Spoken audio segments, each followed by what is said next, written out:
Welcome to South Harmon. What's good, everybody? Wednesday night AMA. We're live and in the building. Hope everyone is having a fantastic week. Adam, that jersey's going to throw me off, man, because anytime I see that old school Falcons 7, like, I only think of one player. No offense to. It definitely does. It's when I put it on, I had to look in the mirror like, wait a second. Mike Vick. Yeah. No, Bijan Robinson. Mike Vick all the way. I had to look, and Bijan had to get his stamp of approval before getting the jersey number 2. So. No offense, Bijan. No offense, Bijan, but I'm still going to look at that as prime Mike Vick. It could end up being. We'll see if Bijan plays long enough, but it could end up being what you just think of as the great Falcons, The great Falcons? All the great Falcons who wore number 7? Other than Deion, Sanders' season, by the way, not we're talking Sanders. We're talking his son, Shador, the other potentially. Only place on earth where someone calls you a shithead and you aren't ready to throw fists. That's probably true. I'm not 100% sure, but it's good, JR. Rippin's feeling lucky tonight. We're gonna get to the drawings here in a minute. We got everybody in here. Mike, let's go ahead and speaking of everyone being here, let's rip some Band-Aids. Let's talk about this. Bhayshal Tuten was looking like he was gonna. I don't want to say necessarily taking the backfield from ETN, but they were riding the hot hand, right? And it was looking like at least an even split, and actually in his favor. Till he got the ankle injury. He says he's good to go. Him and ETN, I believe, were both limited today. Where are you at with Tuten? Is it Tuten time, or is this, a week-by-week basis, do you think? I think just the way this year's gone, especially with rookie running backs, right? I don't want to single them out, but we've had many examples throughout this season. We're heading into week 11, Adam. It kind of feels like you got to take everything week by week at this point, right? Like, I want to believe, I want to get excited, Definitely. I want to get over my skis. But just look back at R.J. Harvey last week. Like, oh yeah, it's his time to shine now. No J.K. Dobbins rest of the season. Didn't happen. I think back to earlier in the season, Woody Marks. I got pretty excited about all the Woody Marks shares that I had. Sure. Only to see him cede work back to Nick Chubb, and Nick Chubb actually be the lead back. Now, this past week it shifted again. I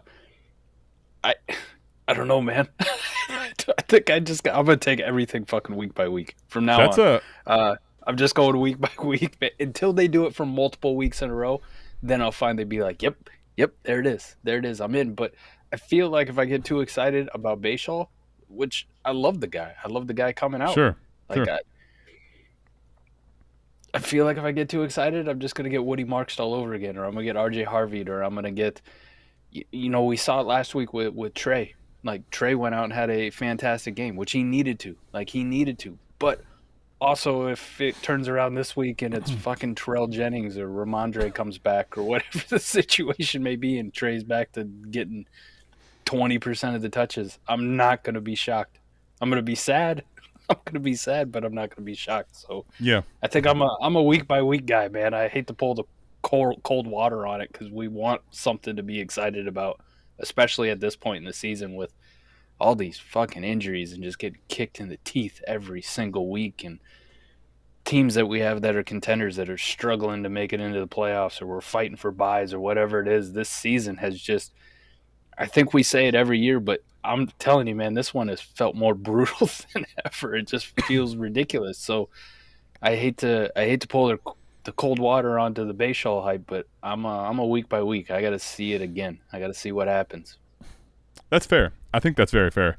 I was actually so Mike, this is one of the things the comp of Bucky Irving because of the draft capital, right? I don't necessarily believe the player, but Cohen as well, and that was, I think, that definitely helped to get Bhayshal Tuten's stock skyrocketing, right? Interesting point though here. If you go back and look at Bucky Irving, 2024, that was last year. Yeah, it's not that long ago. 2024. If you take a look, it was week 6, Mike, before the bye. If you look at all their games before the bye, which they had their bye in week 11, so it was week 12 and beyond that he really started playing 50% snaps on a consistent basis. If you look in the first part, only week 6 does he play ahead of 50% snaps, and that was the game that Rachaad White missed. So as crazy as he played, I think he was obviously way more efficient than Bhayshal Tuten was with his touches. I think the offense as a whole was better. But what I'm saying is there a, not necessarily comparing 1-to-1 here, but is there a chance that, Liam Cohen basically needed to see Bhayshal Tuten start to do stuff, whether it's pass pro or, just picking up the scheme better, that now all of a sudden he's ready to give him more of, the 50% workload, which honestly that's what Bucky got last year when he was playing well, was like 50-60%. But here's my big problem. Bucky was so damn efficient on the little snaps he was playing. Like, we pointed it out a lot last year. The first half of the season, even when he wasn't playing that snaps, he was, to your point, getting, outside of 2 or 3 games, he's over 5 yards a carry for sure. But even the back half where he was, a league winner for a lot of people and dominating, it was on efficiency because, look at it, Adam. You got your week 12 bye, and you mentioned started playing 50% of the snaps, but he only broke 60 twice. Correct. One week 18 doesn't matter for us, and then in the playoffs, that was it. Like even down the stretch with Bucky being ridiculous and playing extremely efficient, Cohen still was like, nah, we need this Rachaad White in our lives. Like, we need him to get the goal line carries. We need him to be in on third downs. And it was frustrating as fuck to watch. Like, it was very miserable to watch. I fear the same situation, but maybe without the efficiency. Like the way Bucky was playing and how elusive he was and the things he was doing last year down the stretch. Yeah. That's hard to fucking replicate. I'm not saying that Bhayshal is less talented than Bucky, but like to put yourself already in that stratosphere kind of feels like we're jumping some guns. I'm not trying to say like, I'm definitely not trying to say he's a Bucky Irving. I'm just talking about from the coaching standpoint as far as usage. I get you. And when you factor in that, you're not trying to say he's Bucky Irvin, and no. I'm saying I don't think he's Bucky. He could be better than Bucky. Fuck, I don't really know, but. To rely on that and then also to look at it and go, man, even when Bucky was being extremely efficient and doing everything that Cohen wanted and, helping his team to the fucking playoffs like he was, they still didn't really want to take him much above like 54-55% snap share. Like they didn't want to give him the keys. So if Bhayshal even does get to 50-55% from ETN, I don't want to like bank on the outlier that he's going to be as efficient as Bucky was, right? Like that kind of feels like a pipe dream. It really definitely does. Not. Well, if you look at his efficiency, hasn't necessarily been that bad. He's had some games where it's really efficient. One of the things to remember though, this last, if I'm going to put cold water on it, he gets 15 carries. He actually only played 32% of snaps. He probably would have played more like 40 though, if he's not hurt, right? It felt like he was tracking for 50-50. It really did. Yeah, and ETN was 49% after the getting the work basically in the fourth quarter. But you got to remember, I don't think the thing about this game, Jacksonville, I don't think is really going to be having a lot of these games where they're just absolutely dog walking the team. Where they're getting all these carries to everybody. Now, I say that they play the Cardinals next week and then they play the Titans. So. I guess we will see. And they also played the Jets down the stretch. They also get the Colts twice. I guess here's what I would say, Mike. When I'm looking at his snap share, thinking about the situation, I think he's probably going to be a little bit game script dependent, and he's probably still going to be potentially frustrating if it's even a 40-50 split right here. Like it's 40-60, 50-50 split. So I'm excited because if Cohen is actually looking like there's potentially a change in the guard, but it's a split backfield, I'm excited, but I'm tempering expectations a little bit. All right, so let's talk about his dynasty value. I don't know how much he moved up on keep trade cut. What's crazy is I was expecting more. Now what's so interesting? I feel like they're a little slow. Well, this is the other thing. They are, but I also feel like so many times people are just box score watchers, dude. I feel like there's a decent amount of people that didn't necessarily see before the injury that Bhayshal Tuten was tracking to actually lead the backfield in touches pretty clearly. And he gets hurt, and then, it's like, oh, ETN has all those carries and scores a touchdown. He had a great day. People, they see the blowout, and they almost are like looking at it the wrong way. Because, Mike, what's crazy, when I look at keep trade cut, he almost didn't move at all. Like, there's really no movement. Yeah, right now he's sandwiched between Monty and Sharps. I mean, we could do the would you rather, but it's kind of a silly game because here's the thing about it. He where was he at here? Is basically everyone below him you would definitely not rather have, and the people above him is, I mean, you're talking a hefty penny. A hefty penny. Yep. So right now, the people right nearly ahead. Okay, Kyler Murray, Cortland Sutton, Charbonnet, Trey Benson. Like it's expensive. Well, let me ask you this instead. All right, so both you and I think are in agreement that we want to see him do more, and we got a little bit of excitement, especially after what we saw last week. But we also poured a little bit of cold water on it. Just don't get over your skis on it. Yeah. What does getting over your skis look like? Like, so you have Bhayshal, you're excited about what you saw. Somebody comes knocking on your door right now. Like, what does it take to go like, listen, I love the kid and I'm excited about maybe the potential, but this is he's yours. Like, no question. Get off my roster. I'm packing your shit. Get out. So right now I'm seeing, I see 27 mid-second, 26 mid-second, right in the neighborhood of him. I want to hold at that point because I feel like that's kind of what I paid, and I feel like we're potentially going to see a little bit of a bump. So a single second, I'm probably telling you no. If someone would send me 2 seconds, Mike, he's definitely gone. I mean, there's no question about it. Somebody comes and says, I'll give you a 26 and 27 second. That was going to be the main thing I will say, Mike. If I'm going to do it, I'd prefer, let me ask you this question. Would you take 2 late 26 seconds here? Because that's, I think, going to be a question. I think that's where I would actually also pivot to. I wouldn't take that because the class, I think, is so devalued as far as, talent pool. The class is definitely devalued amongst the community. They don't like it as much. And fuck, we got a little bit. I saw it on the recap show, our good friend, Buy Apple, and they're chirping. Here's the problem I have with 26 class, right? And this is where I was. People were like, man, it's junk. It's even worse than the 25 class. And I said that I think it's better than the 25 class. It's nowhere near what the 27 class is, right? But I think it's a slightly better class than 2025 was.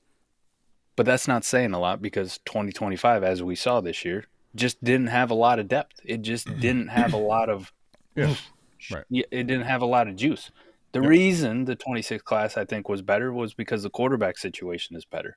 Now, while we had a bunch of quarterbacks fall out of favor and take a shit, and we don't know if they're going to get drafted in the first round or not, we also had a fair number of ascensions, right? Like, who the fuck had Francisco Mendoza on their Heisman card, walking away with the award? Nobody. Who had Ty Simpson being up there in first round consideration? The other thing, one I'll say, anyone can put comments in there and you can say whatever you want. When we're doing a recap show, when you don't get to dictate and tell us it's time to talk about the 26 class, number one. No. So, and number two, I think the biggest thing for me with the 26 class, Mike, is we still have so much we don't know. Like in 2024, great class, right? But who had Ladd McConkey going almost in the first round, right? Who knew he was going to do that well in the combine? I think there's a lot of things that still need to shake out before we really can make a true calling on it. But there's also, I will say that the depth, I think, is the biggest problem where I don't want those seconds that are late. I don't like the depth of the class. I mean, you and I have looked at great classes and what the mid to late seconds look like, and they've turned out to be absolute fucking shit, for the most part across the board. Even in fantastic classes, like how great 24 was as a class with all the quarterbacks, it was still, once you get to the mid to late second, you went, fuck, damn it, that guy sucked. That guy never did anything. That guy had a lot of hope, but we haven't seen shit. So, I think when you talk about mid to late seconds, and especially when you put it as too late 26 seconds, no. Now, if there's too late 27 seconds, right? Late as of now, that's how they're projecting.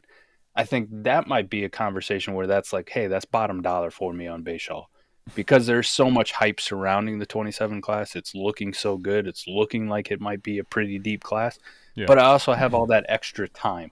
Like I'm able to sell on that hype. I'm able to buy the time. Like I don't have to make my decision or move those picks by, April coming up or June, whenever the fuck my rookie draft is. I'm able to push that out another year and then see what I get to use those late seconds for in season next year. As far as maybe I'm a contender at that point and I want to use those as leverage. So I think when you talk about 26 versus 27, when you make them late, I think too late 27 seconds is kind of where I'm like, all right, this is kind of bottom dollar. Like, Yep. go ahead, you take it. I'm with you there. I think the other thing too is there was a comment up here. By the way, Beagles, I'm assuming he got the blue puffer. It came, so he says it's fire. But there was a comment here. I think this is If he's rocking that blue puffer, he definitely came. You know what I'm saying? well, yeah, it came in a icy way. Well, JP says he's going to be the RB1 next season. You think about the situation, you think about the coach.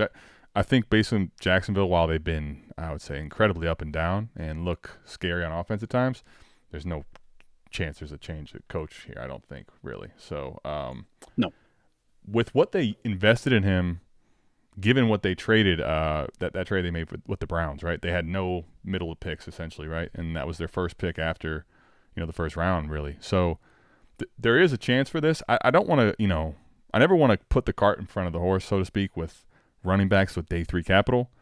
But I will say if he trends the right way here, like he's getting touches at least on a 50-50 basis here with ETN, there's probably a really good chance for that. So let me ask you, does that kind of bake in when the dynasty costs, when we're talking about this, potentially like, hey, okay, he could be this year, a flex type play, maybe a little bit, inconsistent or frustrating based on the game script. But next year you could be looking at, a wheels up or an asset in the offseason especially that starts to explode. No. Not for me personally. And I'll tell you why. For every time you're right about a Bucky Irving or maybe a Kyron Williams, for example, like running backs without a lot of draft capital, who you're like, man, next year they're going to be the RB1 or it's their team. Every time you're right about them, there's at least 6 of these dudes that vanished, that went nowhere, that we thought, damn, they're going to be the RB1 for sure next year. And I'm talking about guys that had better seasons than Bhayshal as rookies. Well, yeah, right? He hasn't had much of a season so far, sure. Yeah, I mean he hasn't done much so far as a totality, but Tyler Algier replaced, right?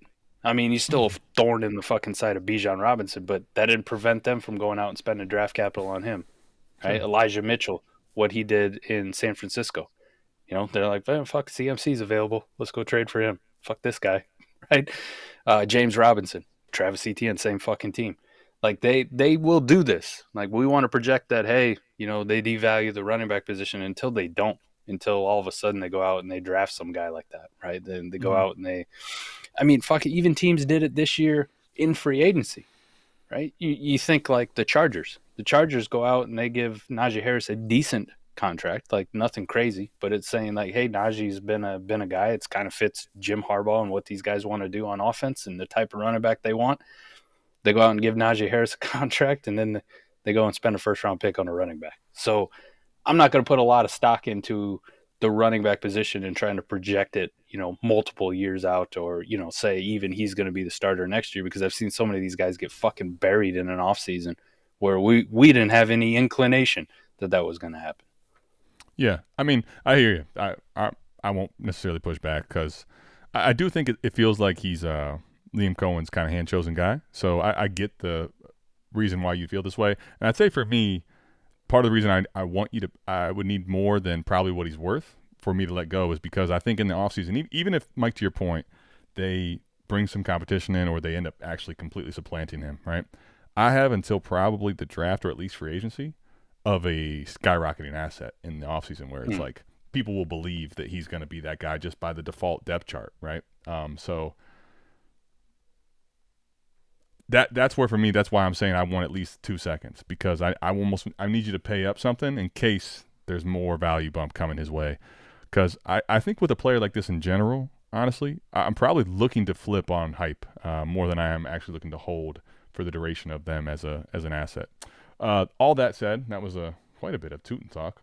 Let's get into some shitty conversations, and we'll talk Penix. We'll talk the injury, and then we're going to talk the one that's back from injury, not hurt, JJ McCarthy. We'll talk Penix first, though. This really sucks, honestly.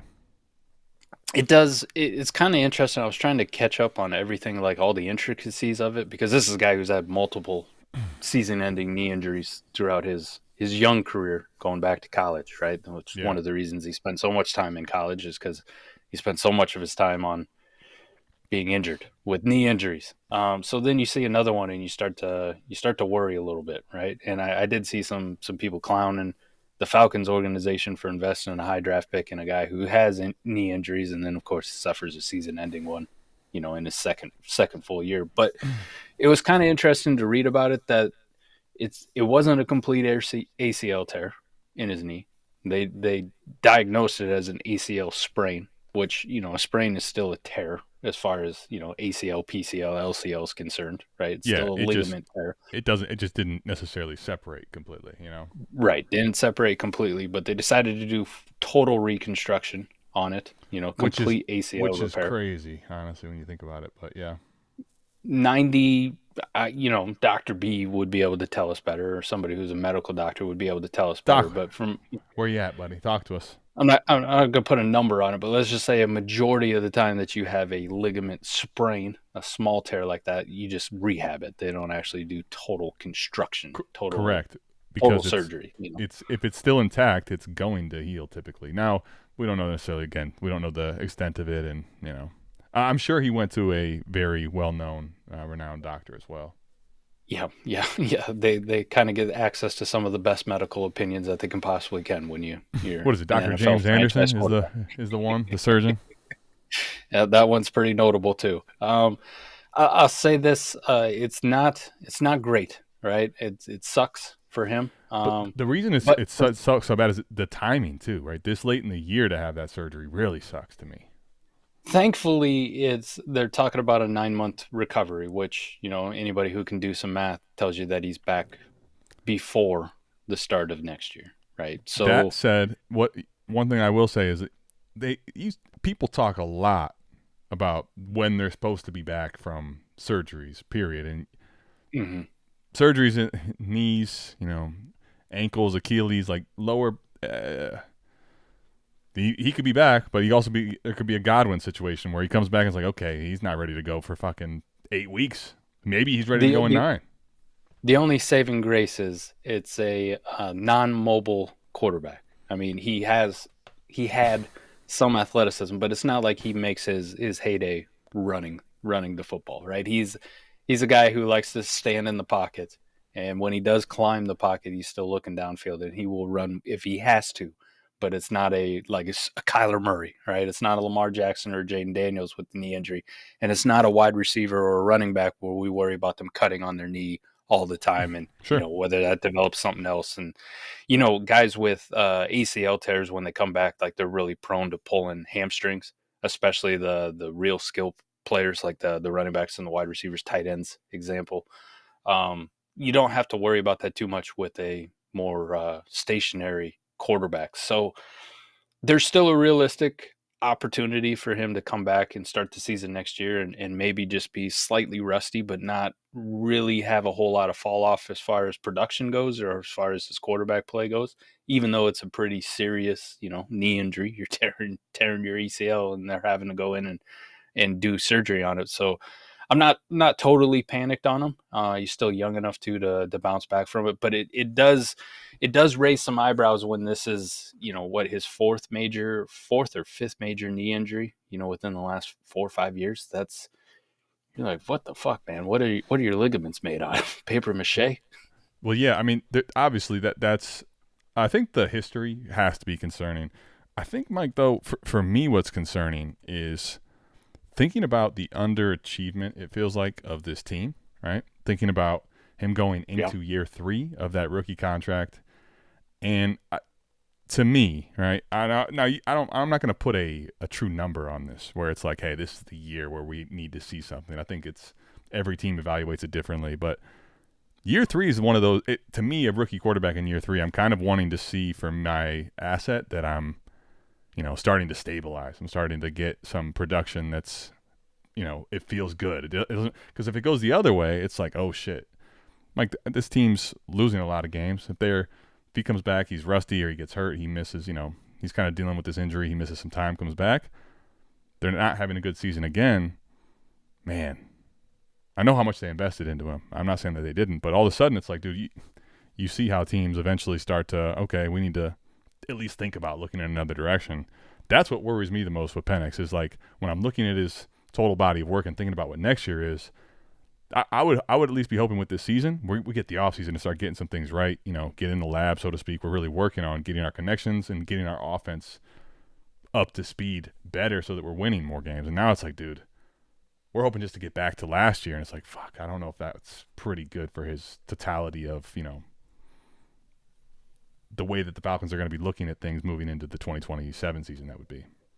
Yeah, and from a team standpoint, right? Like holistically from the NFL, this is a team that spent their first round pick to move back up to take James Pierce in this past draft. So they've foregone their 26th first for a team that is what are they fucking 3-6, 3-7, right? Yeah, like a top 10 pick right now that they don't have.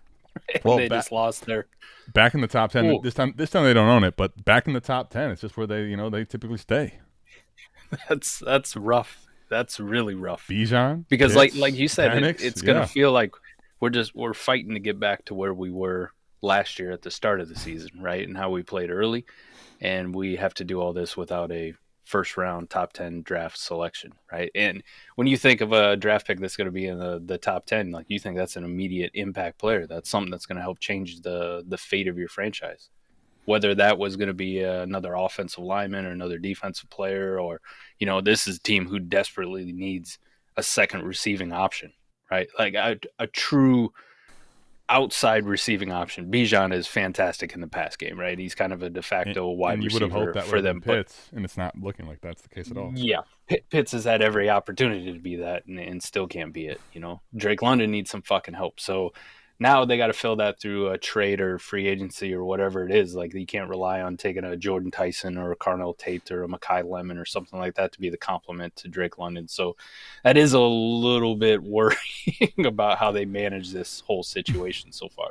Definitely. And I think that would be my long-term, worry here, right? Especially when we're considering it's a quarterback that, wasn't thought to be a top 10 pick, although they made him one, right? And then to your point, now with the injury, it's like he had the ability to run, but really didn't. Now it's like, dude, he's probably not running at all. So we're talking about a non-mobile quarterback, not much, value insulation, and a scary situation. Now, I'm not going to, at the cost, probably completely bet against them because the cost is about to get really ugly here. But it's scary shit. I think, at least for pivoting to right now, Drake London's dealing with an injury as well. But even when he comes back, hopefully, it's like, fuck, man, this Kirk Cousins thing just has not been – we've seen it before. It looks worse now. It's just ugly. So it feels like for the short term, too, it sucks, It feels like it sucks for everybody, maybe not named Darnell Mooney, because Darnell Mooney only seemed to cook when Kirk Cousins was on the field, but everybody else suffers. Bijan suffers. Drake London suffers. Kyle Pitts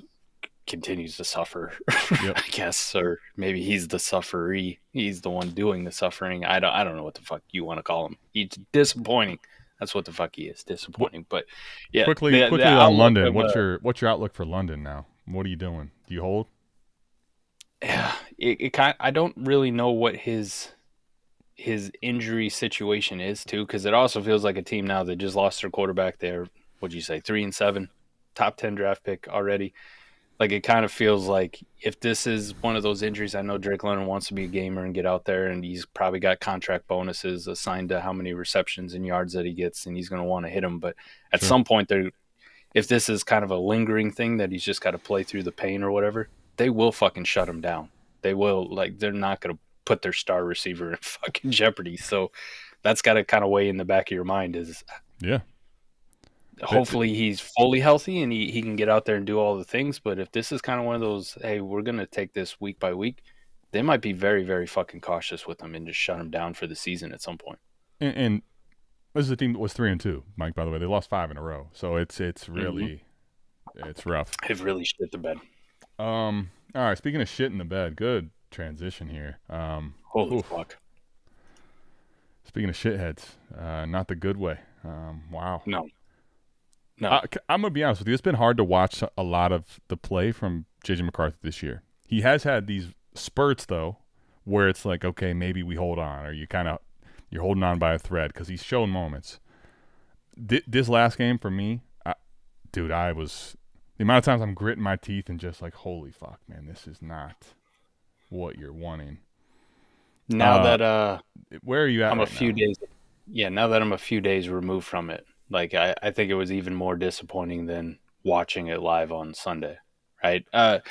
You try to make, and I've probably been the biggest JJ defender for a while now, but even I am running out of things to say nice about him, right? Sure. So we'll get the nice ones out of the way.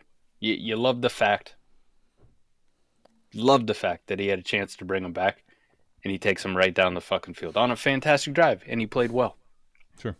But this is now twice against the same fucking team and the same defense where he has completely played them out of the game and had to go hero mode in the final few minutes to just bring this team back to even fucking relevance. You can't get away with that consistently. Now, it's Chicago, so you want to say, man, it's a tough ask for a quarterback like that when you're playing a division opponent. Like, because they know what you want to do. And Ben Johnson's been in the division for a while, so he knows what the fuck Kevin O'Connell wants to do. You know, Yeah. he's an offensive guy. He's got great insight onto how Kevin O'Connell's going to call a game and what plays they're going to use and what he likes to do in situations. And that shit, I'm sure he's feeding his defensive coordinator and defensive staff all week about the tendencies because he's seen it. He's seen it. They know each other. They play each other fucking twice a year.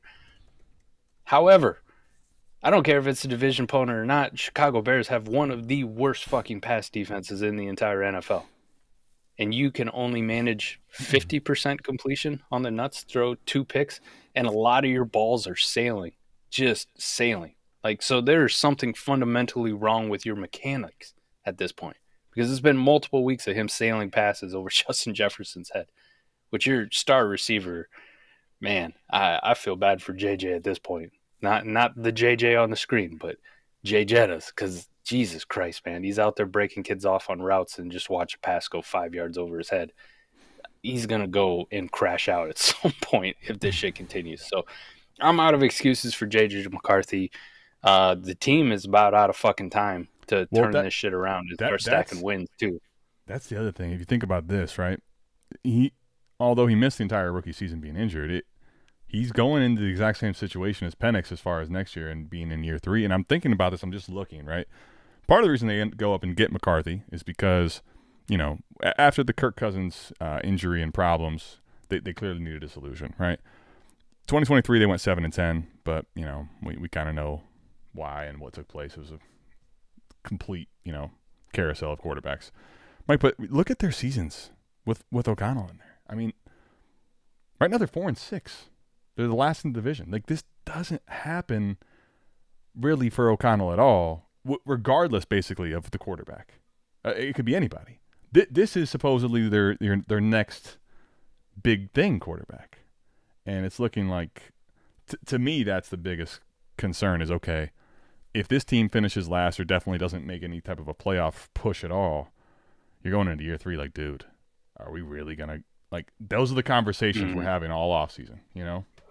Yeah, I mean, it's a guy who was dropped into an absolute perfect situation, but all the question marks that we had in the pre-draft process about JJ McCarthy are starting to rear their fucking ugly head pretty hard here, right? Like a guy who was propped up on a very good defense at Michigan, a team that loved to run the football, and they didn't ask him to do a lot, right? His last year when they go on to win the national championship, you know, it was a guy who didn't have to play in the fourth quarter a lot just because they were blowing people the fuck out, right? They put the backup in. Like, he didn't have to throw the ball a whole lot. They just hand the ball off to Blake Corum. They play some fucking defense, and they'd be up so big that there was no real pressure on him. But one of the things that was touted was, this kid's a winner. This kid's a hard worker. This kid does this, you know? We're not really fucking seeing it, Adam. Like, all of a sudden, when you can't run the football, and your team relies on you to go out there and throw the ball 30 times a game, and we got to rely on your arm. Like, we're not at fucking Michigan. We're not blowing out Appalachian State. We're not beating up on Michigan State. We're not beating up on pre-Kurt Signetti Indiana. You kicking the shit out of them. We're playing lesser teams, like, now we're in the fucking NFL. Like, we're playing teams that are probably better than us at times. We're playing teams that are even with us. So we're playing teams that, listen, while their record may be, 2-6, they're going to come out here and they're going to give us the fucking best because they're making millions of dollars on the other side and they have some fucking pride. But when this is happening, man, it's almost like he isn't ready. Like, he isn't equipped to do this. And he spent all of last season being able to take in the mental reps, right? Being able to learn the offense. You should be comfortable as fuck in this offense. You should That's be the thing. comfortable Hopefully, enough. right. You had the full offseason healthy as the starter, as the guy, to get your reps in with JJ, to get your reps in with Hawkinson, to get your reps in with Jordan Addison. Dynamite weapons. And a pretty decent running back, especially out of the backfield in Aaron Jones, and an offensive line that, while early in the season was banged up, has gotten healthy and has played pretty well down the stretch here. They gave him decent time last game, honestly. It wasn't bad at all from that standpoint. And then to see like the fucking shell of Carson Wentz come in for those couple of games and play well and put up numbers and move the fucking offense and make it exciting, it's like, what the hell is this? And you saw at the end the unraveling of Carson Wentz, which is what he typically does as far as, turnovers and bonehead stuff. But like you're talking about Carson Wentz, you're talking about, they let Sam Darnold walk. Now, while we saw the end him unravel as well, and I'm not going to tell you that Sam Darnold's, in my opinion, yet proven to be the franchise quarterback of any team yet. I mean, he looks like to be that in Seattle. Like, you're like, okay, well, fuck. We took the shot because you don't believe in these guys' upside, but man, feels like you could be back at the drawing board is, I guess, the problem here. I'll be honest with you. The shares I have, it feels stuck. I don't know that you can move on without just completely eroding value at this point.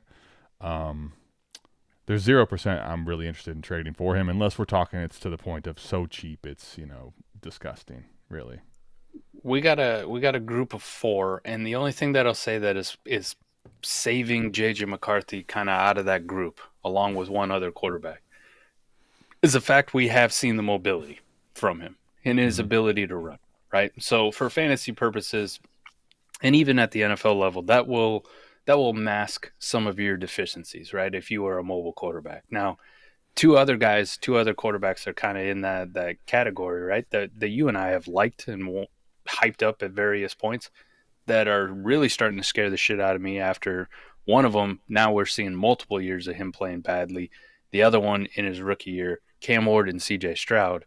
And then the fourth out of that group that kind of falls in the J.J. McCarthy territory is Bo Nix, because Bo Nix has played like fucking shit this year. He has played terrible, but he has been buoyed by the fact he has made some plays with his legs to kind of buoy that fantasy success, pick up a critical first down, convert a 3rd and long because he's out there getting a 15-yard rush or whatever doing with his legs. But between Bo Nix, C.J. Stroud, Cam Ward, and now J.J. McCarthy, it's like, listen, the only thing that's really saving JJ and Bo Nix in my mind is the fact that they can run a little bit. Cam Ward and CJ Stroud just haven't shown that athletic ability, that ability to go out there and run and kind of buoy their success. But you got any one of those 4 guys at this point, you're kind of shitting your pants, right? Cam Ward, you maybe give a little bit more of a pass because that situation is so fucking terrible. And he's only had one year of his contract. He's, right. Yeah. But I think McCarthy, I would here, Eric. And this is in a 14 team where I normally wouldn't, honestly, but I think here I kind of understand that I'm probably out of the quarterback position here. If I'm going to get a QB, I'm going to need to get it a different way. But I think I'm just doing it for the standpoint of I get to re-roll a first, where I don't know that you get to do that very often, honestly. Right. This feels like every scenario where I say no and I'm going to hold Adam, and then, we talk about it in a year and I'm like, fuck, I wish I would have sold, right? Like the Will Levis situation. Wish I would have just cashed out. The thing is, right, if he bounces back somehow and he gets, Kevin O'Connell resurrects him, sure, you'll lose that. But like, I feel like if I consider what I'm losing versus what I'm gaining, I'm at least re-rolling for, a first-round player or potentially trading for that. So I think I would do that here. I mean, look at the quarterbacks that you probably sold back in the day for a first when you saw him start to play badly or you thought it was starting to go downhill for him and you panicked. And the ones that did bounce back at him, like the Jared Goffs of the world, the Baker Mayfields of the world, the Daniel Jones, the Sam Darnolds, I throw anybody else up in here. Some of these quarterbacks, Dak Prescott maybe at a time, how much more even in a 14-team Superflex, when they started to play well and you started to see them come back and you started to feel more comfortable, did you have to pay more than a first at that point? Did you have to add a second onto it? Sure, maybe. But and that's the thing, like on the upside of it versus the downside, you at all those quarterbacks, not Dak, but all those quarterbacks, Mike, you mentioned a lot, Baker, Sam Darnold, you were able to buy these guys even 14-team for a third, right? So like the downside and the upside to me is I'll take that first here and just kind of conservatively. As much as I hate to say it, I think you're probably right on it, Eric, and I think you just cash out for the first. And if you see something out of JJ within the next couple games that you like, sniff around, in the off season and see what the price is to buy back in if you really believe in them and you think there's more upside. But I'm guessing a lot of these quarterbacks, man, if you go back through history, when they were playing bad and people were starting to panic, even if they did turn it around at some point, whether it was a year down the road or a half a year or 4 or 5 games, the price never really rose too much, right? Where you're like, oh, no, I got to add an extra second to get him back. Okay, well, I'll pay the fucking second for the certainty, right? I'd rather get out at an uncertain time and buy back in at a more certain time and pay that extra tax, I think. Yeah, I think I'm with you. I think you have to do it. So what would we send for Harvey on a contender? Only weak spot I have is running back. Let's talk quickly about Harvey, and then we'll get to the the drawing, and then we'll get to everyone's questions. So if you got questions, keep throwing them in here, and I'll keep starring them. I mean, we talked about it last week, and I was like, man, I wish DB would send me that deal again where I got to send my first on a contending team for RJ Harvey. I'd take that in a heartbeat.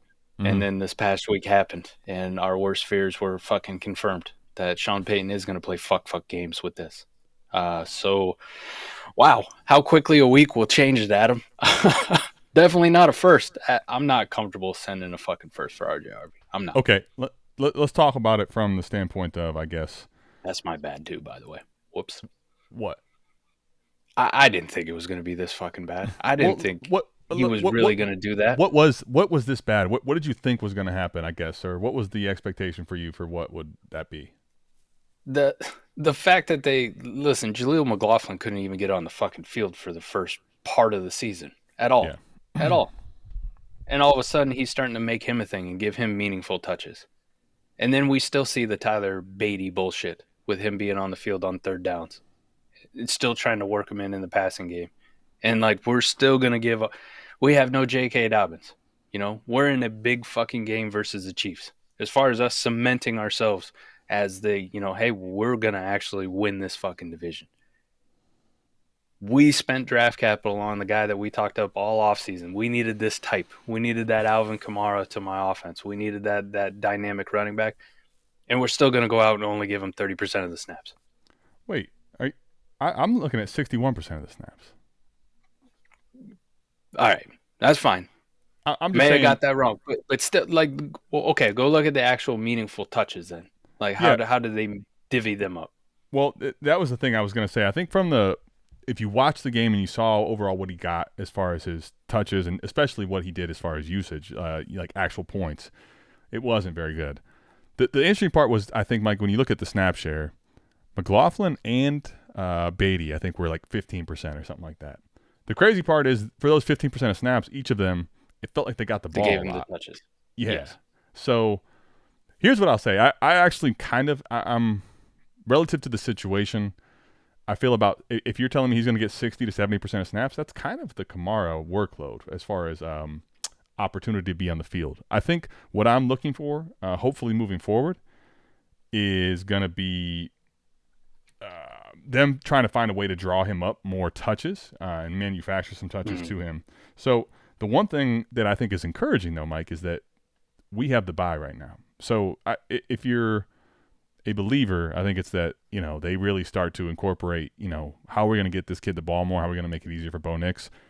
And I think in particular, hopefully for this bye week, they really kind of ramp up RJ Harvey for the next until they're going to play and be like, hey, you better prove to us that you can pass pro, right? You better do this right now over this time frame while we're not playing and get right on that. I think that's the opportunity that I'm hoping for, but it certainly wasn't a runaway. I just don't think there's a scenario where they're realistically going to give him 80% of the snaps anyway. So I think the snap share is probably fine, but I think I would like to see more touch divvied up that are being a little bit more, putting him in a favorable position to score fantasy points for our team, I think is how I would say it. I guess I didn't realize that he had that many snaps because, like you said, watching the game, it felt like every time. The times those guys were on there, they got the ball, it felt like every time. That's the weird part. McLaughlin had 7 touches. I don't know how many he had. Yeah, Harvey had what? 14? He had 14. He had 3 catches and 11 carries, yep. 14 opportunities, 3 targets, 11 carries. I guess going back and you look at, rookie year Kamara. He was in the 60 to 70%, right? 65, 60%, kind of range. And then you want to talk about how touches were divvied up, 9 catches or 9 carries, 5 yeah, targets. right. He was just Here, Kamara's an efficient animal, right? I think that's the thing. I want to see some plays that feel like it's a little more easy. They get Harvey in space. They get him some spots where he can just like I just gave you start that, to get feel. week 13, Kamara's rookie year, 60% of the snaps, right? But he only ended up with 14 touches like Harvey did, except for he ended up with 29.6 fantasy points. Well, and Just that's why ridiculous efficiency. let me ask you that. Do you think that just this game versus KC especially, right, where it's like, I mean, that would be, a game where, maybe there's not much to be had, but moving forward, especially after the bye week, they kind of figure out what they have in the backfield. That's what the hope is. I guess. But yeah. I'll say this: the problem is it's still speculative. The one thing that's not speculative is if you told me it's in the roughly 60% range, Mike, I think that's enough time to be on the field. But you would have liked to see more production. You don't want to besmirch Kansas City too, because it's a hell of a fucking team and a hell of a defense, right? Spagnuolo's no slouch. Absolutely. So maybe there is something to that. Maybe he is finally in that rookie year Alvin Kamara mold without JK, where he's going to be on the field, but you just gotta bank on the efficiency. And playing Kansas City, maybe that's what left the sour taste in our mouths. That hey, we're playing KC. It's a tough defense. There's just not a lot to be had. You're not going to break off 40-yard runs or catches. Now he gets Commanders, Raiders, Packers are a tough defense, but the next 2 weeks, the Commanders, Raiders are to be had, buddy. They can be had. So all right, so let's fast forward then. So we're doing recap. Week 13 after, right? Yep, after their bye week here. They got a bye week, yes. After their bye week, they don't play this week, but after their bye week, against the Commanders. And we're still looking at 55, 60% of the touches, and we're still looking at 10 fantasy points. It would be disappointing, and you'd probably be like, damn, this isn't feeling like it's going to happen. I think, to me, it feels like, though, the bye week plus the injury to Dobbins feels like, dude, this is something that they should be working on primarily in their offense is figuring this shit out. How we're getting the ball. Yeah, right. How we're getting him the ball. Yep. Okay. All right, so I guess that doesn't really help the question, though. What are we paying for him on a contender right now? Because there is speculation. I think the we're price. Waiting and seeing. I think the price probably hasn't changed, and it's still the same. You gotta, if you believe, you buy in. I'll say this: if I'm going to pay it first, Mike, unless I know the person's moving, can I at least wait until after the bye? Like, can I buy next week even before he plays again? I just because here's the thing: when I send the first away, Mike, there's opportunity for other things to come about that I lose, right? Potentially, so. Right. That's fair. I do say though, on the other side of it, maybe buying right now with this kind of because like me, I fucked that up so bad. Like it felt like he played only fucking 30% of the snaps, right? Just because he just wasn't getting the ball, and they were giving those other two guys the ball every fucking time they were in there. Maybe that sour taste that I kind of have. Maybe the lack of production probably for people might give you a chance to buy. I'm with you. Yeah, maybe you're able to finesse a little bit of more of a discount out it if you do it right now versus waiting another week. The one thing I will say too, well, because he's not going to play this week in the bye week, that's why I just want to hold maybe an extra week. I'm just being a little greedy, I guess, but I don't have a problem with it. I'll say this: the one thing, if you're gonna do it or you're interested in doing it as a contender, Mike, I think especially if I know my deadline or I'm in these leagues like you are where we don't have the deadline on, like if he plays well. I think one thing that's really interesting about him, let's say he comes out of the bye and he does really well versus the Commanders, right? And you're going into the Raiders like, oh, this is a juicy matchup. I think because he's so young and people, even rebuilding type teams, they're always looking to – all of a sudden I think there's a ton of flippability. Not to mention I could just hold too. But I think I'd be interested in it, especially if I have like a late 26 first, because I feel like there's a chance that you end up ahead, honestly. Jesus Christ, they really did give Jaleel McLaughlin seven touches on 13. He barely played. It was 13%. I thought it was 15%. See, that's insane. 13%. They gave him the ball every time he was out there, essentially. Nuts. Good Lord. All right. Well, love it. Let's go ahead and listen, we got a drawing. Patty, if you're here, I got your questions, Sean. I got everybody's questions started. We're going to get to these as soon as we do the drawing. We're going to do the old AMA intro, and then we'll get to questions. So let's get Bang, to bang. the drawing, my friend. You ready? Let's rock. Let's go. How about we get Harvey out of here, though, okay? We're not drawn for him. No. All right, so let's do this. Okay, so as you see, we got Veagles, we got Patty Mills, and we got Rippin. We got the University Blue, Mike. Carolina Blue. That one's fire. Zip up. I know Mike. Your boy's Mike's got one of that those. thing. Yeah, he's got that thing at the crib. So let's go see who gets. We got two of these. Two. Looks we got even three better in people person, playing boys. for two. Let's get it. See who gets the first one.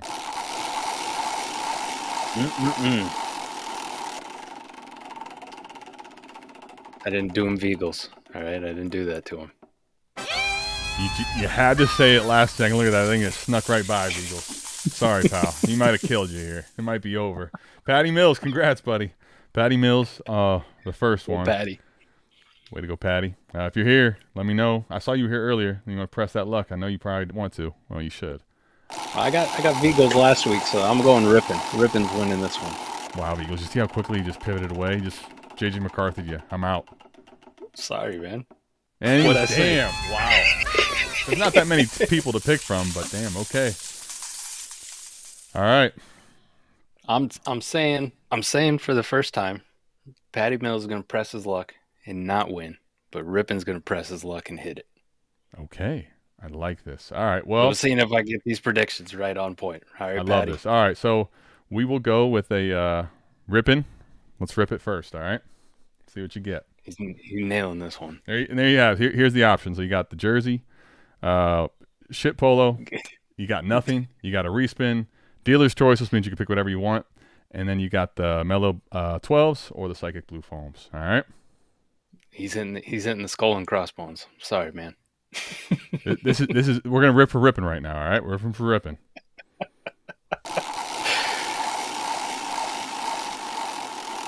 Feeling it. He says press it. Press that thing. All right. Nope. Oh no. Dealer's choice. Damn it, he is. I tried to like move my head and make it go to polo, but didn't do it. No. All right, ripping, rip it. Well, we're gonna see it. Mike right now might be on a fortune telling thing here. Okay, and what did you say? You said he's gonna get the skull. Oh, Patty, that's crazy work. All right, Patty, here you go. You said press it, right? He said, "Come on, Mike." Damn, Mike, that is. I will admit that's. All right, Sorry. here we go, Patty. Dealer's choice. So I bet Rippin's going with I'd go with Mellows, man. You know. Yeah. Oh yeah. Or the foams, whatever size. Yep, for sure. Yeah. Let's see. I gotta see them foams. Oh. Respin. All right, we're just delaying the inevitable.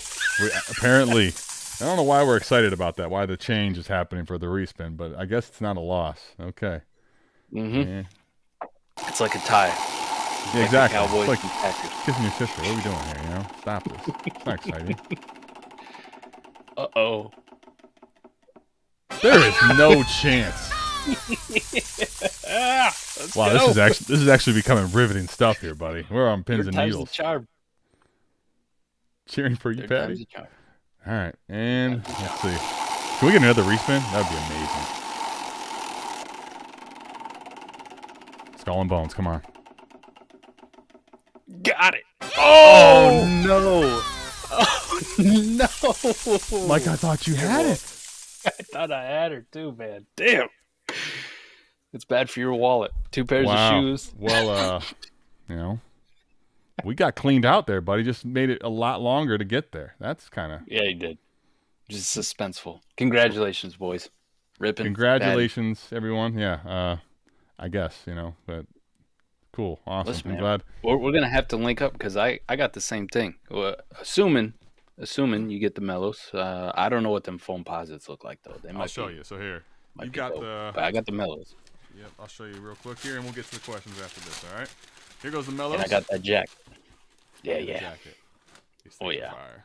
Mello, Yeah. when he was playing for Denver, when he was, you know, MVP style Mello, he rocked those. Those are legit. Yeah, they are. Now the foams are, buddy. These are so pretty awesome. Bury me in my foams. Oh. Oh. Look at that face Oh, from what Mike, a man. tough choice. Now, you see this right here? These were basically made from and kind of off of the penny shoes back in the day. So that's the 1 cent right there. Yeah. Oh. Yeah, it's God, I should have entered this fucking drawing. Son of a bitch. it's I'll be honest, if I could have got these psychic blue ones in my size, I would have, but tough coming up on the big boy sizes. So you guys let me know. Jacket too? With that? Yeah, you get the jacket in this. So I got 10 and 12. I got 10 and 12 on the foams, 10 and a half, 11 and a half on the University Blues. So let me know, boys. Fuck. Oh, congratulations, fellas. That's dope.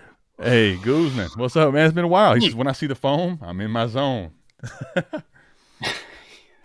Those are legit. Yeah. All right. Well, don't remind me just yet. All right. I need something to drink here. Let's go ahead and let Fizz talk to you. You do. And we'll go from there. All right.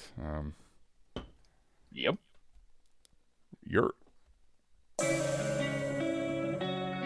Welcome to South Harmon. Welcome to South Harmon. Hey, welcome to South Harmon. We glad you here today. Another AMA. Ask me anything. Super chat is cool if you wanna pay to play. Like and subscribe, that's what we really appreciate. Let me introduce you to the tear down king. Mike McNutted, ask your questions, he'll answer anything. ATM, you know I don't put them graphics on the screen.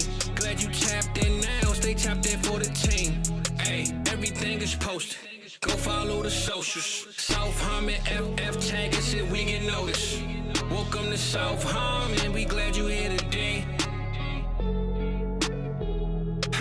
Welcome to South Harmon, we glad you here today. Another AMA. Welcome to South Harmon, we glad you here today. Yes, sir. Yes, we are glad sir. you're here today. We are glad you're here today. Welcome. Hey, guys, great show. What do I do with Anthony Richardson? Do I wait for him to be moved in the offseason, then sell or hold until he spikes? I have Hurts and Bo Nix, so I'm in no hurry to sell low. I think the last part of your question here, to me, answers it. Yeah, like you already ate it. A Rich has gotten to a point where it's really not much left meat on the bone as far as selling it realistically, right? Like, and you can laugh in our face and tell us that we both were in on A Rich, and we did.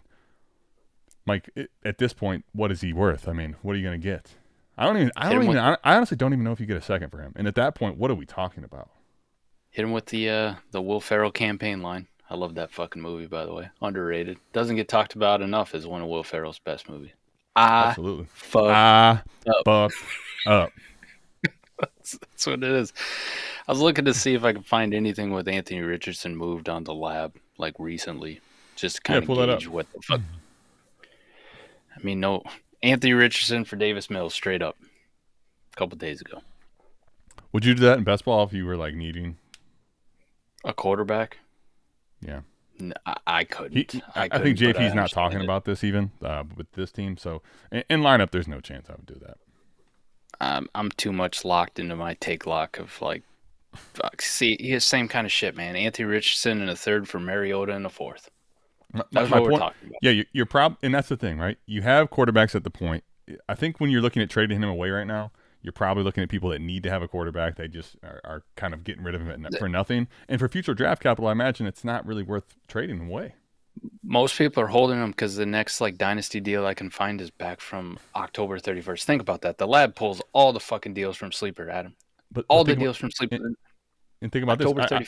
I think the problem is his value just continues to dip, and people that even if you want to move, you're probably not. Now, I'll say this. If this deal was still available now, and I had Anthony Richardson, and I was any type of a contender, I'd fucking take this in a heartbeat. But it's not. Yeah, it's not. It's not available. It's not. There's no fucking way. Matt Stafford for A Rich in a third. I mean, come on, stop it. That's high. Stop. Enough. Not happening. So yeah, I think the answer is hold. You kind of have no choice. I think you kind of see what happens in the offseason. And apparently, according to the lab, it seems like the entirety of Sleeper is also just holding. Right? Not a lot of people going out and aggressively buying Anthony Richardson at this point. Is a late first plus Kyler too much for Dart? 10-team, 2 quarterback. Currently in third place, I'm starting Mills and T-Law for the past 3 weeks and somehow still winning. It's 10-team, so I don't really give a fuck about the quarterback. So as soon as you throw the first in there, I'm like, no, I'm not doing this. I'm keeping the first. Yeah, 10-team also. Well, I'm gonna say a late 26 also in 10 teams like. It could be better for sure than a QB, but it's also like I don't know if it's even that great. Here's what I would say. I don't necessarily think it's too much. My question to you though is, do you have like? Here's the question to me, Mike. Do you legitimately not have another quarterback outside of Kyler and Mills? Because you're going to be looking at pretty soon here not having a QB. Yeah, that's the only reason I might consider doing this. And at least I'm getting what I think is a pretty good asset. It feels like a little too much, but I also feel like you're kind of in a precarious fucked position, if that makes sense. Like, if I had to ask you then, Adam, especially with I know it was the fucking Raiders, right? But if the same kind of deal was on the table where I could get a Dak Prescott instead, you know what I mean? Kyler and a late first for Dak Prescott. Would you rather have Dak or would you rather have Jackson Dart to fill that Davis Mills spot when you lose him, in a 10-team? Like I feel like Dak has a higher ceiling than Jackson Dart does just because of all the weapons around him. Listen, Jackson Dart got a concussion and has been getting his ass kicked with his style, and they're talking about how they want to kind of tone that shit down to protect their franchise. He is Jaden Daniels. Yeah. I think I'd prefer to go the Dak route. But I will say if that wasn't available, let's say, like that's a contender, you won't move. I probably would do this knowing how good your team is. It feels like an overpay. One thing I would say is the only issue I'd have here is with this Goose is could I go get a different quarterback that helps me get through the season? And I go back to J-Day and I go back to, T-Law or Kyler, because the problem is in a 10-team, you're not going to be able to probably liquidate Dart for, what you're not going to be able to necessarily get this price back. So I think I might consider short-term stopgaps before I pay up. Yeah, I think I'm with you. I think I'd rather just keep shopping at the stopgap positions. The Mariotas of the world, the fucking Geno Smiths, the Jacoby Brissett's, and play this fab game on the waiver wire too. It just they keep popping up, man. So I think I would try to test out the waters on some players like that. Right? Exactly. Who's the other one? Tyrod Taylor. I mean, as gross as it is, right? Like, I think you could find a way to potentially play that game personally. Yeah, I think I'd rather Jackson's play the number one that team right now. I'm with you. Okay. Yeah. Oh, that's probably why he's the number one team. I think I would probably true. I think I'd probably what I would say, Goose, I would try finessing something else without sending my first personally if I could, and then unless if you had to do this and there's nothing else out there, maybe. But I feel like you could get something. If the waiver wire is sparse and people just really aren't moving these stopgap quarterbacks for reasonable prices, right? They're all T-Rock and they want fucking seconds for them and stupid shit. And you're up against the trade deadline too. Like you may have a trade deadline coming up in the next week or two. If you're up against it and you have to go for it, I think our advice though is shop around a little bit more and see what your other options are before you pull that trigger. Right. At least I'd say before I hit the button, I'm gonna press the envelope other places. Would y'all trade a late 26 pick? I'm assuming this is a late 26 first is what you're meaning for Braylon Allen. I would say no, but Mike, are you in agreement or? I guess I just need to know, Sean, what your definition of late 26 pick is. Right? I mean, you're talking a late. I would send. Third? I might even. I don't even hate sending a late 26 second. Frankly, it feels probably a little rich, but it's not necessarily given the class. A third is 100%. I'm in. Third or fourth, I'm 100% in. So yeah, I just a first I'm out. There's no out. Late 26 second in a 10. Okay. Late 26 second, I don't have a problem with. I think it may be a little heavy, but if you're wanting to buy speculatively, it's probably what you have to pay. Frankly, I don't think a third gets it done. It's okay if you want to buy speculatively. Like I'm a big Braylon Allen guy, and you know the Brees Hall situation. But same thing I was talking about with Bhayshal Tuten. Like we want to project speculative that he's the guy once Brees Hall moves on this offseason.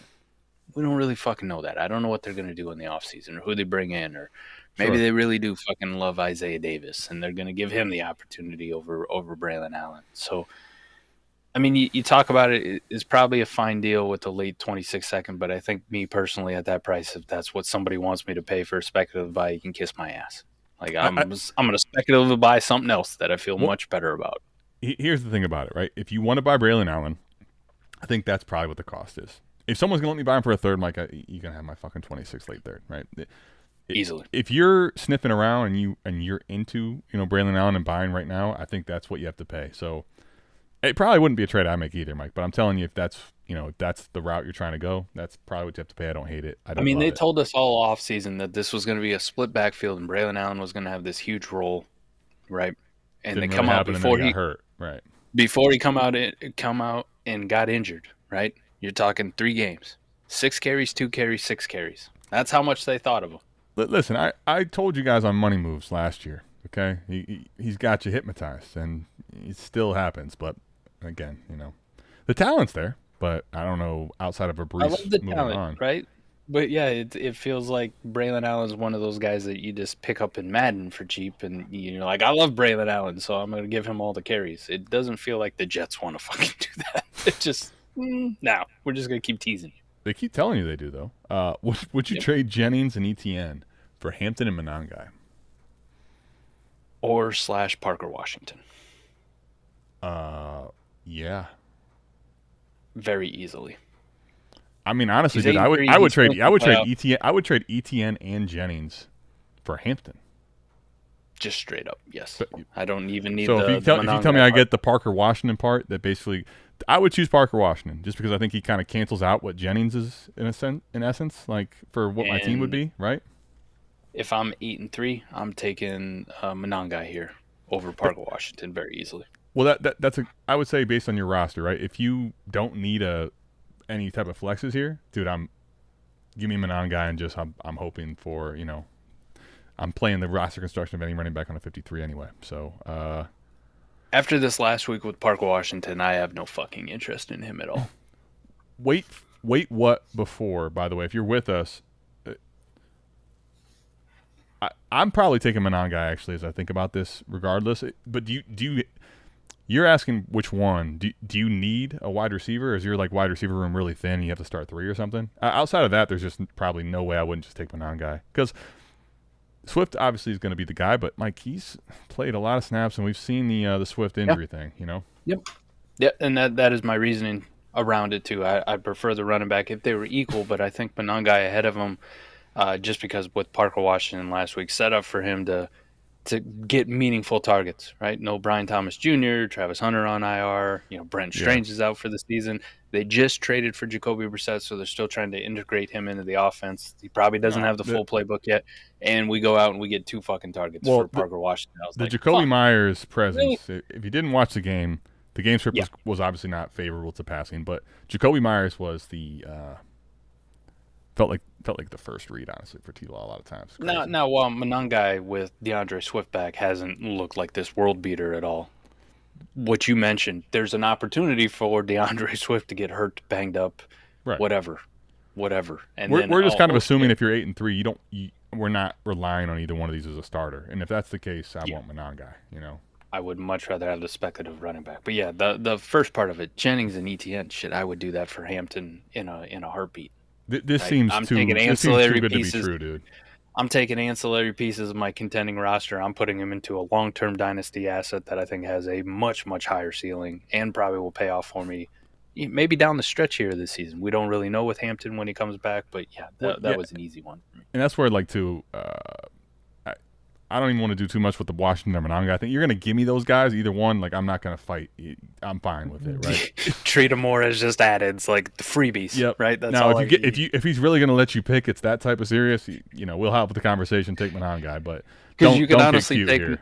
You can honestly take Monangai and Washington and put them on the other side of the deal. Would you trade yes. Parker Washington, Monangai, Jawan Jennings, and Etienne for which is why we went in depth on that. Listen, whatever you do, don't kill the deal over those pieces, okay? Just get it done with one or the other, all right? If there's a preference from him, you'll take that. With London and Penix news, I ended up trading London in 2-4s for Ibuka one day after getting London thoughts. I'll say this. I don't mind this one. It's a 4th or 2 4s. The other thing too is, Mike, maybe their production, maybe London ends up being better, but I'll say this: Ibuka right now with Evans out for the year, his age, it feels kind of easy, honestly. Like, forget them 4s. I don't give a fuck. Fuck them. Nope. I think Dynasty assets, they're close, but I definitely lean Ibuka here. He's healthy.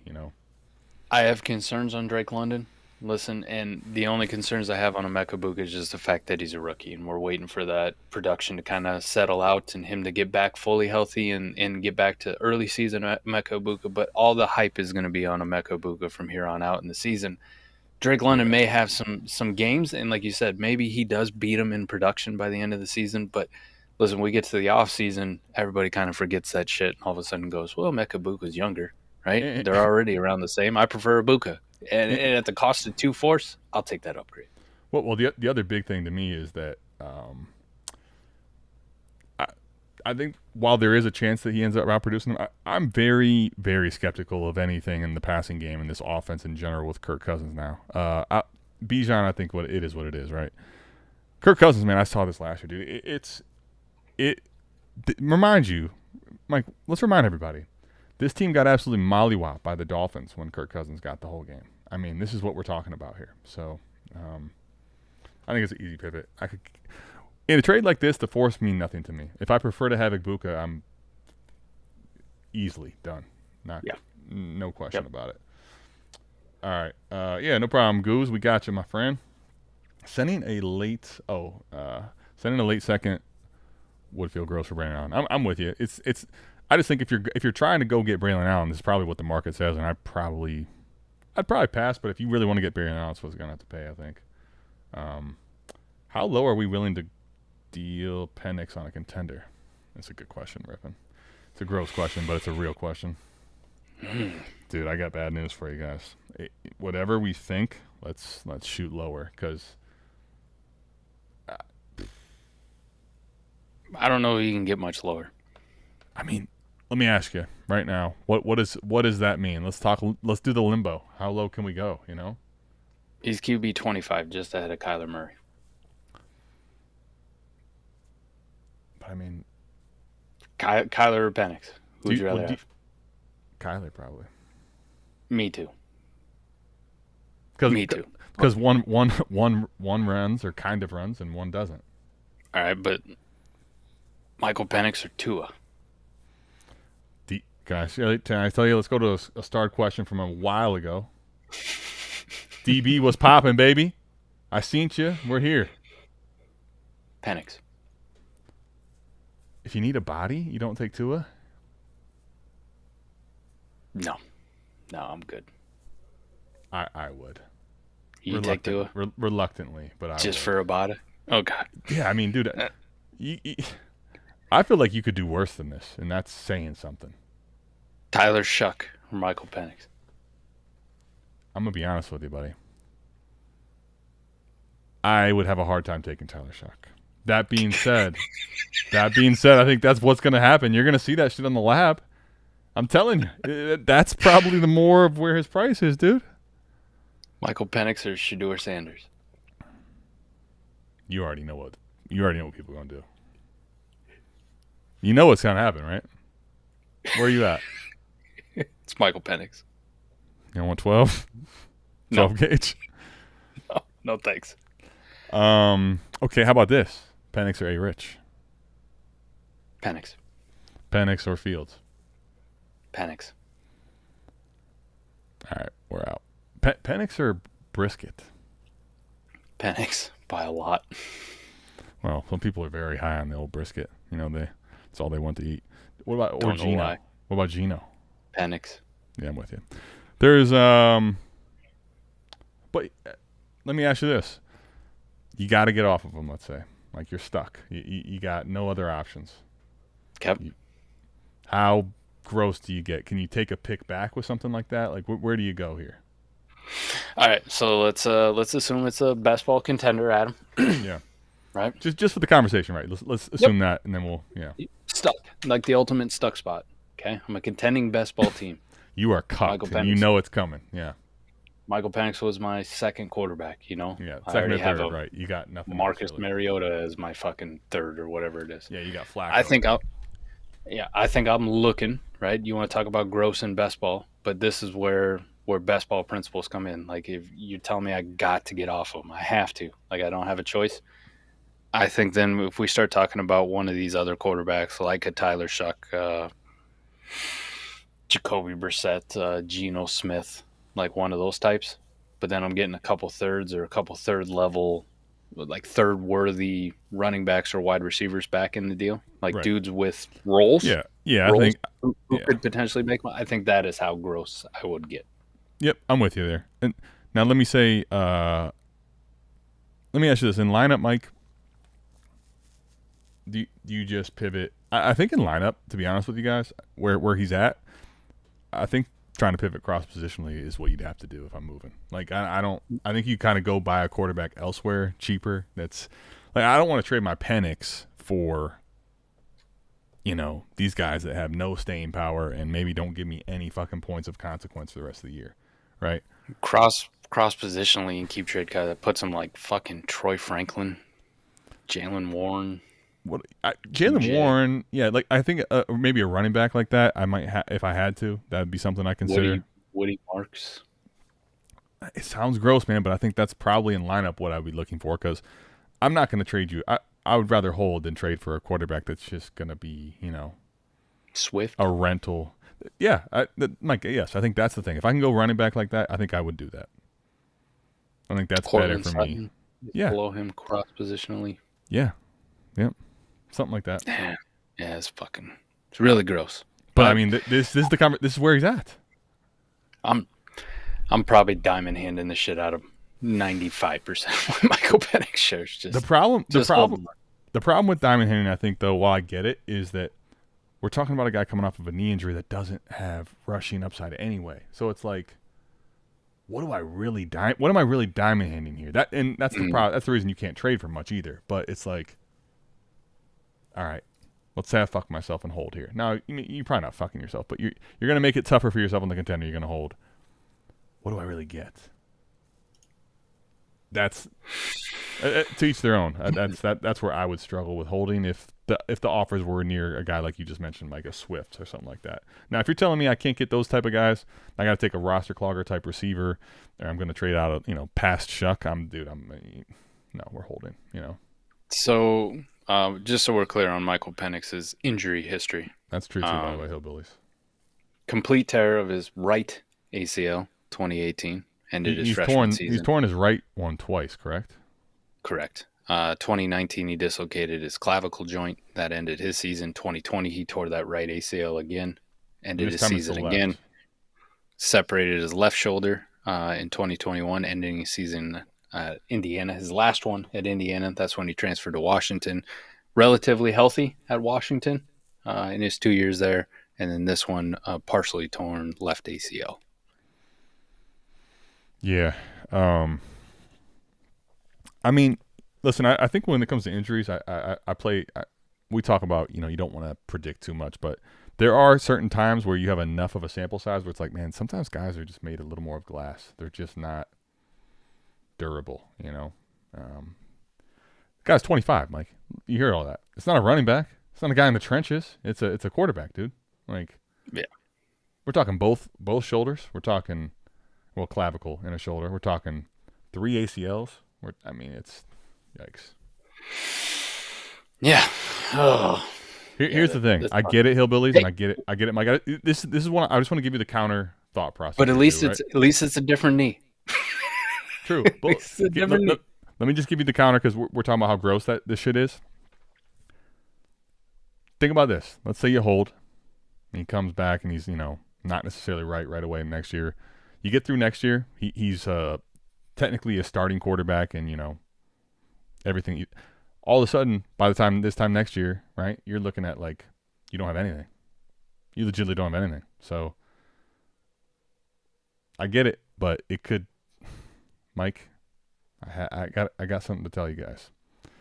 Shit could always be worse, shitheads. Shit could always be worse, and he's got a lot to go up, but he's got more to go down too. Any other questions? Because we're feeling yucky here. Feeling about as yucky as me sending all this gear out of here, like it's gotta go for some reason. Hot Brandon Ayuk for a 26th third. I mean, yeah. I'll you want to talk speculative bias? I'll speculatively buy Brandon Ayuk for a third. This is stupid. Yeah, that's pretty easy. Just think about in the third round what you're going to be doing. You're drafting a bunch of running backs that don't get on the field this year. You know, fucking Jordan James gets propelled up there. Jaden Blue. I can tell you. Jaden Blue, Mike. Yeah, he's going to go in a second round, for God's sakes. But listen, you could end up hitting two. To me, though, Brandon Ayuk he shouldn't be down this far. It's way too easy, man. Way too easy. Especially in that class, in the 26th class. Fuck that. Here's your listen. You can tell me Brandon Ayuk or these guys right now. These are your third rounders from this last class that we just had. Okay. Right. Now you just tell me yes or no or split. Who gives a fuck? Right. Like versus Ayuk, the asset. Yep. Okay. Versus Ayuk. Shador or Ayuk. Ayuk. Tyler Shuck or Ayuk.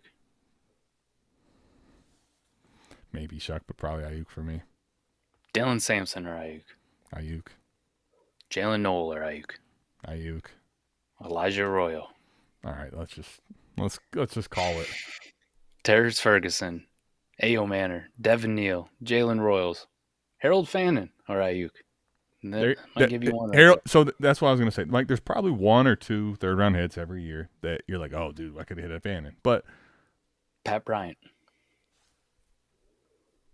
It's Ayuk every time, but Fannin here. You know, like Bill. People probably still say Bill, but he's also Chris Rodriguez was a thing and is a thing now. So how's that? Yeah, that sucks. It sucks. Yeah, I'll take Brandon Ayuk here over this third. There gets to a point where people become tired of an asset that's hurt and depreciated. That if this exists, you just it's a third round pick, easily done. Yep. All right, ATM. Do I spend my first in the grind and buy a wide receiver? Mike, you want to pull him up on the lab here? That's Hillbillies. Sure. I'd say I think you probably should at this point. You're pretty easily in the contending mix. I mean, I would say though is what are the calibers of receiver left? Because the problem is it's a start 12. I think a lot of the good receivers are probably on teams that are contending and don't want to sell. Mike, there's also in the 12-team league, but there's 9 teams legitimately like, a game or two from being in the playoff mix right now. And it feels like maybe you aren't selling. So I'd say yes in theory, but just looked you up. Hillbilly's got too many leagues. Boy. Hillbillies, I love that. Where the fuck are you at on this one? Oh, you know what? It's got to be under E, who has a ton of leagues too. Give me somebody who ain't got a lot of leagues. I don't know if he has. I think a lot of these guys have a lot of leagues, to be honest with you. Try Rippin. Congrats, Rippin. You're famous. You're getting pulled up on the lab. You're fucking taking home shoes, jackets, everything, I'm fucking, you see the league listed for him. What is this sorcery? South Harmon, the grind. South Harmon, the grind. That's why. God, I probably found it the first time. All right. Yeah, we're good. Right, just me being dumb. So he wants to send a first and go buy a wide receiver. So this was a fresh startup, right? Yeah, which is probably why this parody looks pretty fucking. The parody's at an all-time ridiculousness, but it is because, to your point, it was all startup this offseason. Jesus Christ. Look at all the points for too. Oh, I don't know if you can see that, but Mike, 10 teams are literally right there with points for 1,800, basically all the same. So first off, that's a negative for sending my first, just because. Because the fucking parody is crazy, right? Yep. I mean, you're sitting in fourth right now at 14-8, but listen, we fast forward a couple weeks with the league median, you could be in fucking 10th before you know it. Like, how the fuck this happened? The one thing I got the 103 next year? He's at least at 14-8, which does put him in tied for second. So, but to your point, like Mike, literally 3 weeks from now, if it went poorly, you could be in a bad spot. However, I think you're probably tracking for the playoffs. The question is, what's the caliber of player, right? He's right here with a receiving core that is complete dog shit. Well, that's what I was going to say. Though. He's got Hampton. Hopefully, he's coming back for him on the bench at the IR spot. Here's what I'd say. It better be a damn good receiver. Better be a good one. Like, you know. So Mike, let's just pull up Gritty and pull up Fresh Scrub. Those are the two teams that are probably likely to trade. And actually, Rippin might consider trading too. I don't know if he's definitely out or not, but make an on-air deal between two viewers. What about Addison? Would you rather or Pickens there? Pickens, yes, easily. I'm with you. Yeah, I mean, there's some decent options, especially if you go to Rippin. Which is, I think, why Rippin might still, be keeping the faith. He could be keeping the faith. But I mean, yeah, I'm with you. He's got some options. But also, if I'm Rippin, Fresh Scrub, I'm already. There's nothing there. So what do you got? You got 11, 12, 13, 14. You got 4 weeks. There's 8 wins up for grabs. Yep. Right. Rippin could turn it around.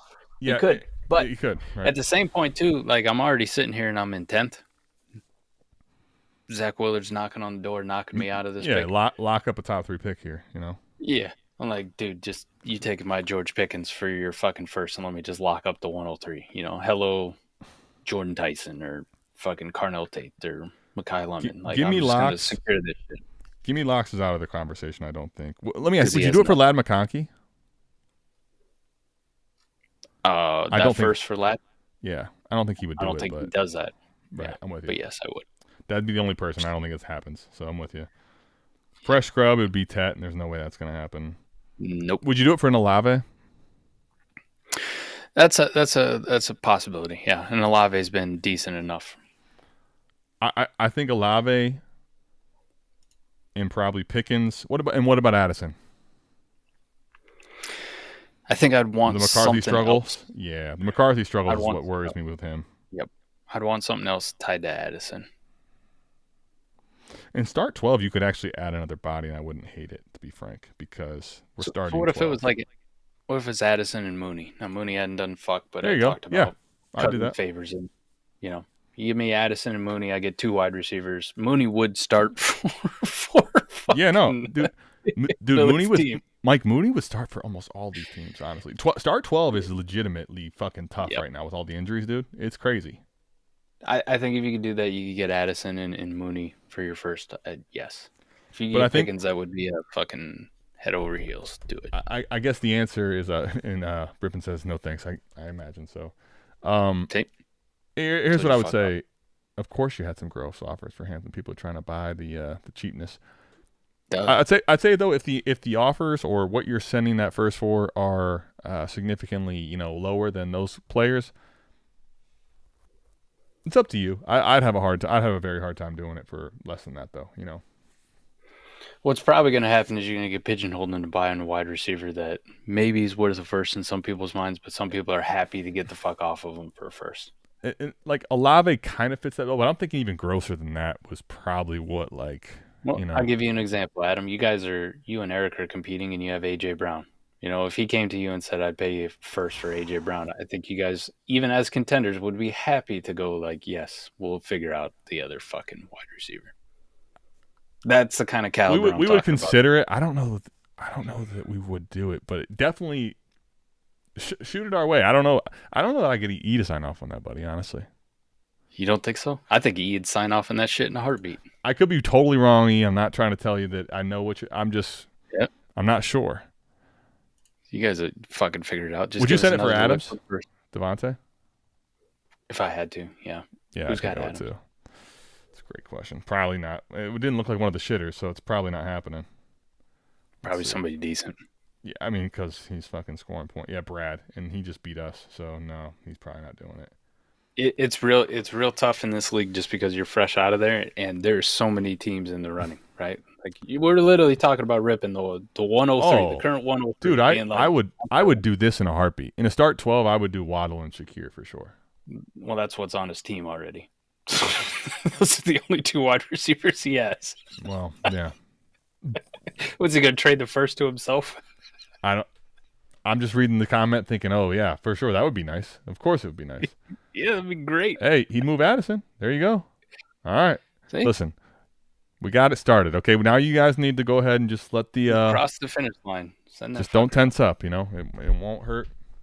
Don't tense up. Speaking and if I'm tense ripping, up, I love that on the other side too, right? Like, let me just lock in this one other. You take Addison and fucking Mooney, and I'll take your first. And then I'm gonna bank that something bad happens to your fucking team because you only got 3 wide receivers worth of fuck at this point. I sure could. Package up a couple first, and he's yours. Couple in a heartbeat. Yeah. Absolutely. Don't do that. You can have him. He's yours.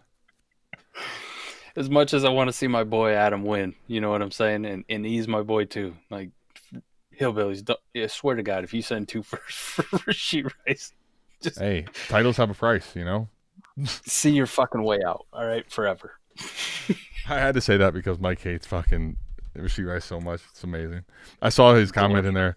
One's a good young wide receiver. One's a running back masquerading as a wide receiver.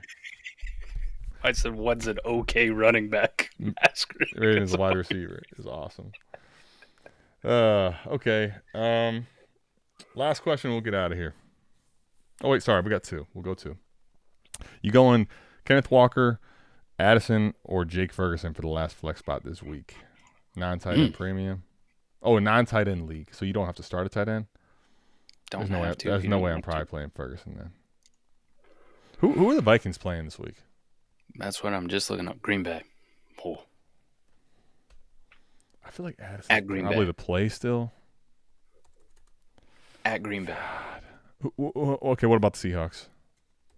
Seahawk plays at Tennessee. Kenneth Walker.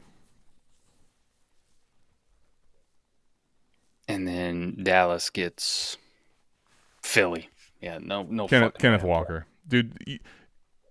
The games, if I'm going to start Kenneth Walker, versus a team that they should be absolutely dog walking, right? Like it's got to be Kenneth Walker. Yeah, Kenneth Walker. All right, easy there. And then last one here. All right, JP Taylor, appreciate all the comments. Appreciate everyone being here this week. We will. Oh, Mike. By the way, I wanted to mention this. I meant to mention this earlier. Listen, at this point, I don't know what could possibly be better for Black Friday, but we have Black Friday, merch extravaganza going on next Tuesday. This coming up Tuesday. I'm going to be gone Wednesday, going to El Paso, where my wife's family's at. So we're going to do a double entendre. We're going to do the merch extravaganza on the Vibes channel, and then we're going to have AMA on Tuesday at 9:45. So make sure you're tapped in next week on Tuesday instead of Wednesday. Also, if you're into, I guess free almost at this point, but not quite. Make sure you check over Layups on Tuesday. Yeah, little gimmies, the auctions where you feel like it's, versus rookie mode. No one's really on the other end. How far would you tear down off of Bo Nix? I only have youth at running back. I'm talking with Brees Hall owner, and the deal looks like Brees Hall, Jared Goff for Bo Nix, Jacoby Myers, and a third 27. It's kind of enticing. And I hate Jared Goff. Mm-hmm. But just think about this. Jacoby Myers and a third for Brees Hall. How fucking fast would you smash your fucking phone for that? Easily. Yeah. No question. Yeah, I think at the end of the day, if I'm competing, I do this one. And I don't really like Jared Goff, and I think all the upside lies in Bo Nix, and then your next upside lies in Brees Hall. Like you're I have to do this. I do this. I have to do think this so. because the only way I don't do this, Brees could end up in a situation where he's in a better offense next year. The only way I don't do this is if I'm in a best ball league. This a lineup league, then yeah, I think I do this. But if it's a best ball league, I don't, just because I don't like doing the 3 for 2. Right, I'm sending the better asset anyways with Bo Nix. I'm down tiering to to the quarterback, but I'm only getting one additional. Like, I'm putting all my eggs in the Brees Hall basket. You know what I mean? Jacoby Myers could make a lineup for me, and then that third kid buy me a fucking whoever. I get it, and if you wanted to go that route, I would say the reason I would do it even in the best ball is because, like, I feel like I can find Jacoby Myers' replacement so much more easy than I can at Brees Hall. Guys that play Brees Hall snaps and touches is like, you know, I could find a Chris Rodriguez maybe somehow cheap, but it's fucking pretty gross finding those guys. That's the reason I would do it. Now, granted, I'm with you though. I hate going 3 for 2, or I hate giving more assets than I'm getting back. Brees would be one of the difference makers, though. Especially when the Bo Nix to Goff thing is rough. Yeah, I'm giving up the best one. Like, why am I also only getting the 2 side? You know what I mean? But I think I have heard, so I just need a stable quarterback too. I think I would do this, and here's the other thing: like the dynasty, you definitely erode a ton of dynasty value, but there's also a pretty decent scenario that for the next 3 years, Jared Goff just stays kind of in the same fucking range where he's in. You can use him. He's not going to give you much tradability, but he just fucking holds down a quarterback 2 spot for you, you know? You may hate it soon, but he's probably going to get you through plenty. The only downside I think about Jared Goff on a contender is Jared Goff in matchups he's supposed to dominate will go out and dominate. You know what I mean? Jared Goff, when he's at home, you know, against an even matchup, he will have a 5-touchdown game. Jared Goff in the matchups that he plays tough defenses, sometimes shits the fucking bed, especially when they get to him, like what the Eagles did to him. This last game, that looked like the Super Bowl versus the Patriots all over again. The guy looked mind-fucked. Jared Goff outside looks terrible, but the good news for the schedule, he gets the Giants next, you know, at home, indoors, gets the Packers at home, indoors, gets the Cowboys defense at home, indoors. Then he has to travel. This is the only downside. We're talking about during the fantasy playoffs, traveling on the road to the Rams and playing that defense. That's a little bit scary. Then the Steelers. At least the weather there isn't shitty, you know. He gets the Steelers at home, but again, another plus defense. And then championship week, you're looking at the Vikings on the road playing at Minnesota, another plus matchup week. Dome, yeah. And Division LA game, weather. Yeah. I mean, it's not that bad. Yeah. LA's an indoor stadium too, so they don't really give pseudo indoor. It's nothing. It's indoor. It's indoors. But so you don't have to really dodge the outdoor games. Looks like you got that one out of the way. But the fantasy playoffs, he plays 3 plus defenses each time. Right. The only good news is all of those. We'll see what Pittsburgh. Who knows? The Rams. You should be having to throw. I mean, the way they're playing, this is you're gonna have to chuck, right? And who was the other one? Minnesota. That Minnesota one's a little scary because that could just be a duck fest. Clusterfuck. Yeah, like no teams can move the ball, and no teams want to score points. It's 9-12, 9-13 in the late fourth. You're like, fuck. Well. Listen, worse things can't happen to you. It's happened to me on this show all the time. Congrats to winners. Congrats to anyone that has a decently healthy team at this point. You might have better luck than this wheel, honestly. It is so gross with injuries, man. It's horrible. Yeah. Horrible. So when I said it's Kenneth Walker, I was basically not even looking at Kenneth Walker early. I'm like, fuck, okay, we have to. Who are they playing? The Titans? Fuck, it's Kenneth Walker. Process of elimination. All right, you got me. Kenneth Walker it is. We always have to do things we don't want to do in life. Start Kenneth Walker. But fire him up, baby. Fire him up with confidence, you know? Let's go. We'll see you back here, same time, but not the same date, on Tuesday, 9:45. Outside of that, hope you guys have a good week. We'll see you for recap. We're out of this thing. Peace.